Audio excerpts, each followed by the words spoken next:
This is a Russian game made in the classic Doom engine.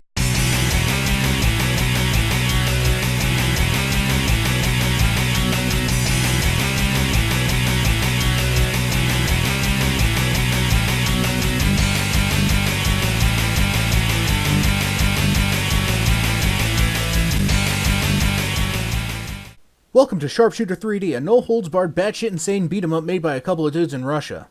First things first, let's get the technical stuff out of the way because I want to get to the fun stuff as soon as possible. Mechanically speaking, this game is solid. Punching feels about right for a Doom engine game, and so does shooting folks with gun, but that's kinda to be expected.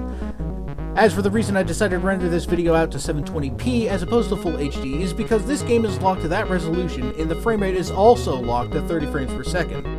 So, if you're looking for a solid gameplay experience that can run and probably was meant to run on a literal potato, here you go. With that out of the way, you know a game is going to be a trip when the first level opens up with you just having beaten the living snot out of some dude with a toilet lid, and things only escalate.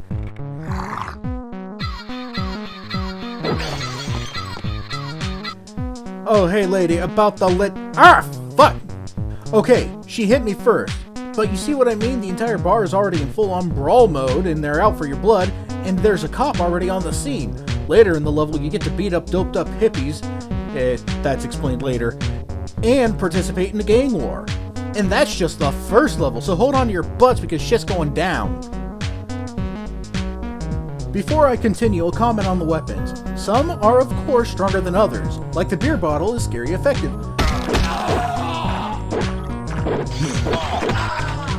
But this road flare, it's not that good. It's weaker than the fist and it takes too long.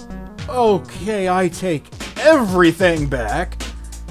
Continuing on though, as crazy as the first level was, it gets crazier from here.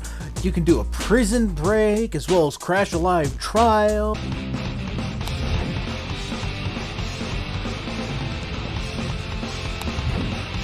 Take on the local football hooligans and be introduced to the riot cops, the only genuinely tough enemy in this game. Usually I die to numbers as opposed to strong enemies, but that's normal for a game like this, but these guys are legitimately tough. High damage, tons of health. Or you could skip all of that by taking this secret in the apartment building.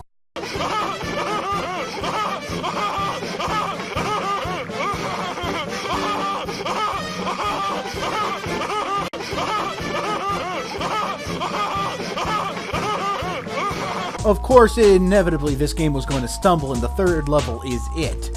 This is a train level. It's a literal straight line.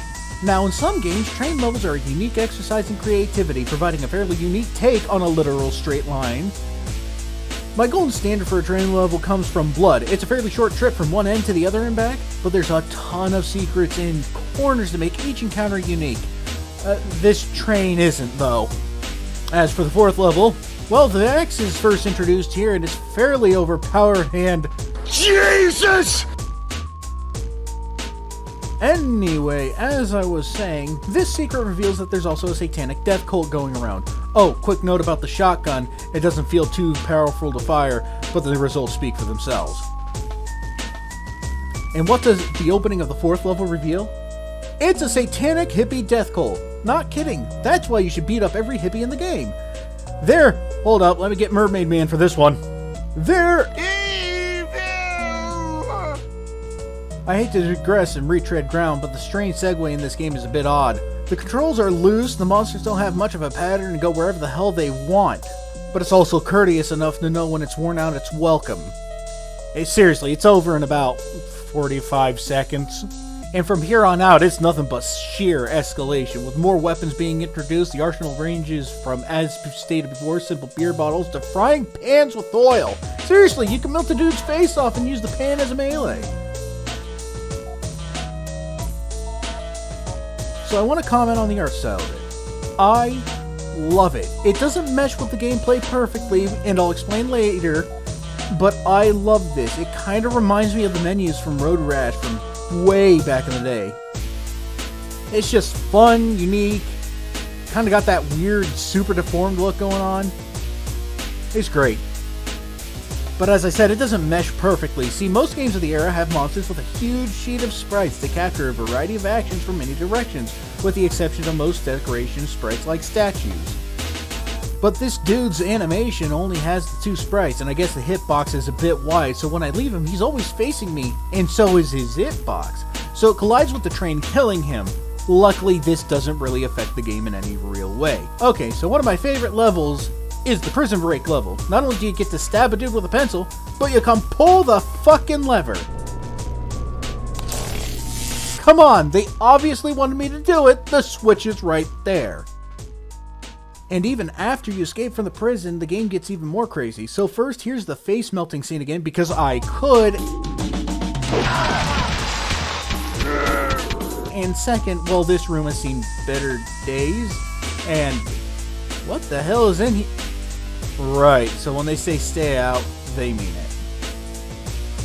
Now, I could go on and on about the highlights of this game, because the level design is solid, but it ain't much to write home about. So I'm only going to focus on 2 more levels, and hopefully I'll sell you on this game. First is the defilement of Lenin's tomb. I'm going to make Johnny Ramone proud on this one. Look, Lenin's tomb holds a secret passage that leads to some ancient ruins. I'd explain, but I don't even know what's going on other than the fact that the boss of the area is a lizard man. And the final boss? Well, first of all, his area starts off in the prison that you previously escaped from, and after you hit him a couple times, he turns into some kind of eldritch abomination. So yeah, it's kind of not worth asking questions at this point, so you have to run back, take a shotgun that you find in a room, and just take him out.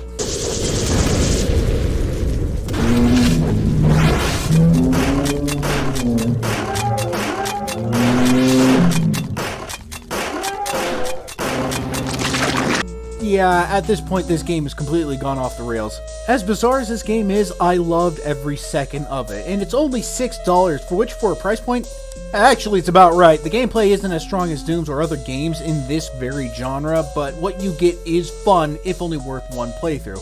I should mention that you get 2 other characters, but they don't seem to play any differently, so. Well, that's it for this video, and that's it for me. I don't know what my next project's gonna be, but hopefully it'll be out much sooner than this one. I keep saying that, but I am a lazy bastard. See y'all soon.